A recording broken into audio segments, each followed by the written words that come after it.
Hello, friends. Welcome back to Trending. It's Thursday, May 8th, about 9:40 as we're recording. Good morning, Joe. Good morning, Matt. How are you? I'm doing good. How are you today? I'm fine. Yes. Hoping the coffee kicks in. Yes. It's Dragging a little bit. Yeah, dude. End of the week. It's been busy, Yes. He's got, the old reliable caffeine. Yes. Hit me with it. We all need it. We don't do this very often, Joe, but you are in a season of transition. You've got a lot on your plate. Do you mind? How can we be praying for you? How can we support you? We got a lot of people love you who are watching. I know it's just a hectic time. So Yeah. what are your biggest things on your mind, and how can we pray and support you? Yeah, just all the stuff that goes in with moving. House sold here, house purchased there, and just connecting all the dots. Someone once said that patience is like allowing the things to, arrive out of order that you're expecting. It's all going to happen. It may not be in your order, and so maybe just patience and also just fast friendship for kids on the other side. They're going to a new place, and friends are a big deal in this time of their life. Definitely. So, but we're excited. Yeah. We're also sad. We're also like doing our goodbyes and our last things here, and that's tough. So you carry around a little grief, also some expectation, and they're kind of pushing and pulling on each other. But more than anything else, just some of the details of dates and when is the moving truck going to show up? Yes. Because we must be prepared on that day, by the day, right? So there's just a lot of fuzzy. So if it could become clear soon, it'd be good. Yeah. Well, we will definitely do that. Thanks for asking, man. Very kind. Yeah, and I know people. You're preaching next Sunday, not this Sunday, but next Sunday. So we'll get to hear from you one more time. And May so 18th, yes. we're kind of wrapping things up. Going down for real. Yes. All right. Well, let's get to today's topic. So we were chatting this morning. This is episode 170. We've done 170 of these, Joe. Which, that seemed high. I was like, well, we've been doing this for a long time. I'm like, it's quite a bit. It's a long time. Yeah, I'm proud of that. It's a cool thing. Yes. So I'm kind of surprised over all those episodes. We've never done an episode focused on graduation. Okay. So I thought this is the time when we have a lot of people in our church graduating. Even if none in your family's graduating, everybody's got a party they're supposed to go to and a ceremony, and they're supposed to send a gift card in the mail or whatever. It's just, I think that's one of those things that people are thinking about. Yeah. And I think obviously a very important part. It's an important time of our lives that a lot of us have gone through. A lot of people close to us are currently going through.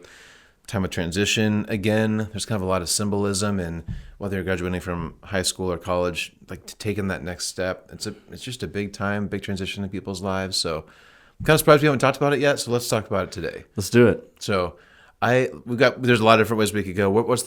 You've been a pastor for a long time. You've probably been around a lot of seniors and times of transition. What's kind of your go-to word of advice for seniors, or if you're giving advice to people who are listening who have seniors in their life, what's kind of top of mind for you as we jump into that? We'll dive into that. I think that the graduation ceremony is one of those things where people in the future, as they're studying our society, they're going to be going, what was going on here? Like the things that we wear, the things that happen, and the speaker gets an honorary doctorate, but they didn't really earn anything. Yes. Right? I mean, all like the funny hats, the throwing them in the air, like all that stuff. Like it's just all wild. Do you have any honorary degrees? I don't have any honorary degrees, no. Okay, yes. you have plenty of real ones. That's right. But that's a good. What do you do with an honorary doctorate get up? Like all the crazy ropes and the hats and that. What do you do with that? That's a good question. I think it stays in your closet a while, and then it shows up at the Ridgepoint garage sale. To be honest, I think you're right. I think you're totally. But right. it's just it's kind of all strange. And what I like the most about graduation season, like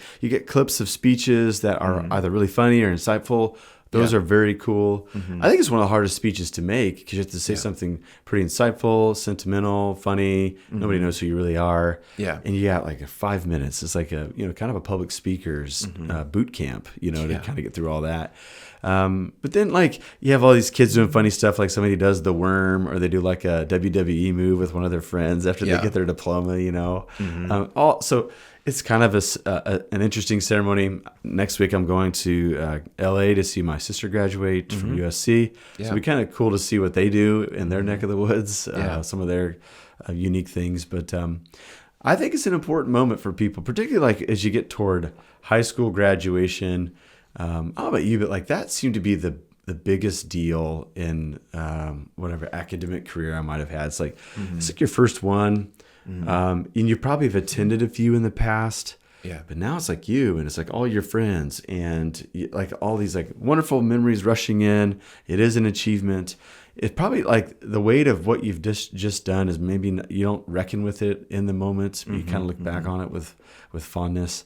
I actually have. Let me share a short little nugget from so we did our commencement at Century 2. Okay. At Mays High in 1999. We had this wonderful guy in our class, our senior class, named David, and he made up this dance called the Manatee, where he would lay on the ground and kind of convulse, Okay. And the Manatee happened everywhere. It happened during school, happened at prom, and we threw down the Manatee after we graduated. So I sat down my cap in my diploma, and then like this ruckus happened in front of the stage, and in all of the foray, my diploma got sent down to the basement of Century 2 because there's like an inch gap in between like the floor and the stage. And it landed like in a puddle of oil. Oh, no. And so like on my high school diploma, there's like this oil stain everywhere. It kind of makes for a funny memory and stuff like that. But Nice. I think one thing else, like you like share it with your mates. I think for some people graduating, they're like the first person in their family who's gotten this far. So there's like a sense of achievement there. It was funny as we were getting closer to graduation high school. Some people like barely made it, and they were like super elated. And then some people were disappointed because maybe they got 1B in like sophomore geometry class, and they weren't like the valedictorian status or whatever. And so I think you just have a swirling of emotions. But I do think that for whatever reason, our culture, this is one of those rites of passages where we assume that an individual is one status before and they're a different status after. Yeah. And I think it's something that we're all craving because many cultures, mostly primitive cultures, they were better at this, where there was a rite of passage and it was just understood. You're a child now, but you're going to go through this process. You're going to be an adult. You're going to be a different type of citizen among us. Yeah. A participant, more responsibilities, more knowledge, more duty after this and stuff. And I just think for whatever reason, American culture, we've had a tough time deciding when the official rite of passage is. It's not 16 when someone starts to drive. It's not even now 18 when somebody graduates from high school, GED or whatever, because we're learning now through science, like adolescence, sociologically, but also biologically, is extended way into the 20s. Yeah. And so people do feel like they should be more adult-like when they graduate high school, let's say, but they don't. They get a sense where I still have further to go, more things to learn. Don't feel all the way equipped, and so then you kind of go to either like military experience or college, and college people tend to try to land at 4 years, but some are like taking 5 and 6 years because they change majors, or like even the undergrad's not enough. They have to go to a master's program to continue to fulfill all that's required for a job, and so. Now you've got this like fuzzy era in the 20s. Yep. They're like, I don't know where I stand now. Like, do people look at me like an adult or not? Yeah. And I think one of the unfortunate things, this came out of Chap Clark's book, Hurt. Yeah. He says, unfortunately, many adults today want their 18-year-old children to have youthful innocence and adult-like experiences at the same time. And it's just hard to broker both of those things. Yeah. And so we see the lengthening of adolescence. And so you ask what advice I would give, from the pastor's chair. I'd say feel proud of what we've done. Know that if you wake up the next morning and still feel a tad bit lost of what you should do next, it's quite normal. But that's when I think we go on those God journeys of saying, okay, what would be the wisest thing to do next? And you should have some spirituality, some momentum. Like you've passed, one checkpoint in your life. You got through graduation. Okay. So there is like this momentum of on to the next thing. So don't stall too long. But as our friend, Bishop Jason Clausen likes to say, it is very hard to steer a parked car. So don't get to graduation and then park the car. Keep moving. Make some turns.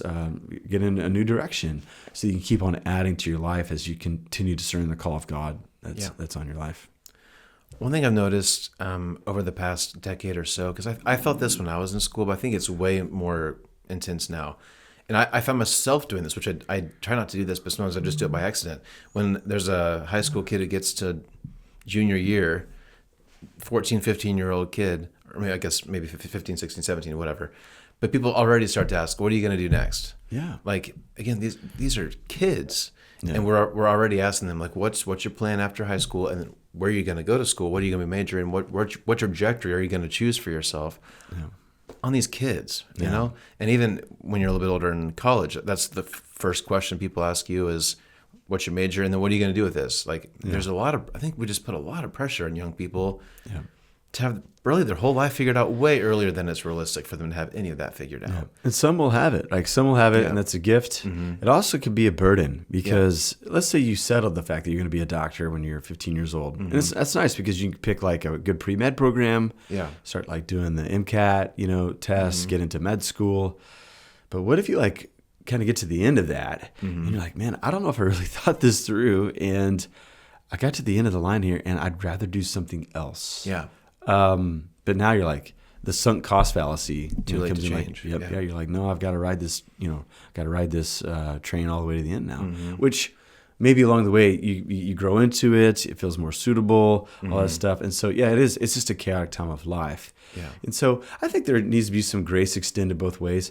What's tough to suggest that, though, is like there's the dollars that are sunk into college programs that parents have been scraping and saving, like skipping out on vacations and skipping out on, supersizing their McDonald's meals all those years so my kid could afford college. And for them to give it and say, I don't know if I want to do this, like that's pain. That's real pain. You know what I mean? And so I do, but what can you do? I think we have to be able to allow people to extend grace, to allow life experiences to weigh in on it, and not just logic, what might be best for the exact degree program, I think the best thing is for people to be able to come honestly to their calling in life, and not feel like they're living their life for somebody else's sake. Yeah. You know what I mean? And I think there's way too many people that I've met over time who feel like, I'm doing this because mom and dad thought it'd be good, or because dad and grandpa did this profession, I'm going to do it as well. And there was a job waiting for me if I could just get through school, right? But they never had a chance to really sift through, should I really do this? Like, will this bring out the best in who I am? And so that's why I think sometimes these graduation seasons can be complicated because, yes, there's an achievement there, but there's also like maybe a loss, a grief. Yeah. Like, this closes a lot of doors that I have not been able to explore because I was told I needed to make a definitive decision at this time before it's too late. All that pressure is put on somebody. Yeah. Well, I've even heard from people that now it's becoming more and more common for high schools to have college classes, or like even like Mays has a career academy, again, for high school kids. Yeah. And so I've heard people say that some high school kids are taking fewer and fewer electives and more college credits, which again, pros and cons. It's great to get those college classes out of the way, but for me, we both went to Mays. My favorite parts about being at Mays were being in choir, being on the newspaper team, being on broadcast journal. All these electives were my favorite part of high school. Yeah. So there's a little part of me. I'm sounding like an old man now, but like I feel for these kids who are feeling like they have to make all these decisions quickly and maybe miss out on some of the really great parts of all of that. So yes. Anyway, I guess all I'm saying is I have a lot of compassion and a lot of grace for current students because I think it's just a heavy time for people to deal with all those decisions. Yeah. And like maybe if we could kind of angle it toward a biblical idea, there were seams of transition in many people's lives, and they kind of came at like a grand gesture type ceremony. I think of Elijah and Elisha is probably the most vivid one that comes to memory right now. But Elijah has been given a task to appoint new people. Like he's ready to give up. Yeah. And God's like, well, there's still more work to do. So there's a few names that I'm going to give you, Elijah, and you need to go put them in place. And one of them was Elisha. We know a little bit about Elisha. He seemed to come from affluency. Okay. He was driving a plow with many oxen, which would have been rare in his time. And a weird exchange between them where like Elijah just throws his cloak on him and just keeps on walking because Elisha has to chase him down. It's like, these prophets are strange. Yes. They're all strange. Like that must be like the base requirement. I want to be a prophet. Well, are you strange? Yeah. Yes. Okay. Well, you've got your coat out the window on some random guy. You've got some promise, right? And so, but what did he do before he left? He actually like slaughtered the oxen, used the yoke wood for a bonfire, and fed his family. So it was like, I cannot come back. Like, if I'm going to pursue this, I got to pursue it all the way. Yeah. But it's a time of grief. I'm leaving home, but it's a time of celebration. I feel like I've got clarity of who I should be. So I think that many of us, the grand gesture type of thing might be good for graduates as they put academic life behind. Let's say they are graduating college and they're not going to do a master's program, or their master's program's done and they really just need to enter into some sort of grand gesture to help turn the page of saying, because being a student's a unique time of life. Yeah. It really is. It is. It's fun time. I loved it. I mean, obviously, I kept going back, and if Ginger would allow me, I'd keep going back. You know, because there's just so many. I'm curious about so many things, but I think it's important for us to turn a page and say, you know, like, I am so thankful for these experiences, but now it's time to start adding some different experiences, work experience, start going after the jobs that I want to pursue, and so I think a grand gesture ceremony type thing would be a positive thing for a person of faith as they're going through this graduation season. And even to the point of, like, if you're graduating high school, they were probably some of the best years of your life. College could surpass them for sure. My college experience is better than my high school experience. It may not be that for some. Yeah. But I think sometimes you look around that graduation ceremony and think, man, I want to be friends with these people for life. And you might be with a handful of them, but people move on. And it's kind of shocking how quickly people move on. And so there's grief there too, that, you got to make some new friends from scratch. But so enjoy the moment. Be thankful for those who help get you there. Yeah. Maybe a grand gesture so that we can truly turn a page onto the next chapter. Yeah. And then always just ask the question, God, what's next? Like, how can I best serve you, be faithful with the next season of my life? Try to make that as clear as possible to me so I can be faithful. I think that would be some good advice. No, that's really good. I guess one more question as we start to wrap up here for people watching or listening. If they've got a graduate in their life, I think it's a lot of good things to think about already. So kind of celebrate the moment, some kind of grand gesture, passage or ritual of some kind, I think is good. Yeah. I think we'd be wise to do our best not to put too much pressure on these graduates, whatever they're transitioning into. I like the Elisha story. Do you have any other biblical or just principles that for those of us who have graduates in our lives, how else can we be a supportive presence in their life for this time? Yeah. Or if you, I'll toss something else at you, for the families, if they're kind of getting used to the idea of this person no longer being around. That's another big thing. A lot of parents and grandparents and brothers and sisters are probably also feeling a lot of feelings this week as they're preparing for that thing. So sorry, I just tossed two very different ideas at you, but where do you want to go next? So my position in life is, like, how can we be as encouraging as possible? I think the inner critic inside every person is heinous and harsh. Some of these students along the way have heard some harsh things from teachers or from coaches. Some friends have put them down. In an age of social media, it lives forever too. So like these people can't outlive some of this stuff. I just think we should never miss an opportunity to just load blessing and praise and encouragement on people. I think most graduating seniors are terrified of the next step. They do not think that they can do it. I had a friend named Bruce at his daughter's graduation party. He just told stories about her in front of everybody. I thought it was so cool. And I don't know if we as parents in particular know how meaningful that is to our kids. So I took Ezra on a father-son retreat in North Georgia. And one of the things I told the dads to do is to spend an hour telling their boys their favorite stories of their life together so far, and to encourage them. And I think that we encourage Ezra all the time. He and I spent a lot of time together.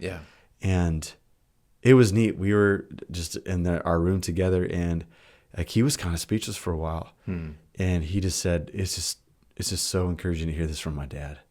To encourage him with the most meaningful things, not just, general bland things, but like very personal things that I've seen in him, and call that out. And I just think you got to take some time with your graduate before life gets too crazy and you start, getting stuff for the dorm room and putting them in the dorm rooms, like go on a long drive with them. And just relay all the good stuff. And that's going to mean a lot to them. I think it's going to put wind in their sails for the next season. So that's good, man. That's cool you did that. And I think the world just moves so fast, right? Like we're all so busy and there's so much going on. I think this week, like if you've got a graduate around this week, take it slow, right? Like just do that kind of thing. Take every moment, soak up every last thing, every ceremony, every party, every last thing. Just, man, do your best to soak it up. Because, it's life's too short for those things to go by too fast. So Yeah. that's good. Okay. Anything else? Man, we can hang up the phone there. Okay. That's good. And if you're graduating, hey, way to go. We're Yeah. proud of you. That's Yes. cool. It's a big deal. So. Yes. Okay. We're continuing the multiple choice thing on Sunday. And Yes. so hope to see you there. And we may or may not have a show next week because you're going to be traveling. So we'll keep you posted. Yeah, but we'll try to maybe splice something together, Yeah. over Zoom or something like that. So we'll see what next week brings. But in the meantime, have a great week and we'll see you next time. yeah, see you next time.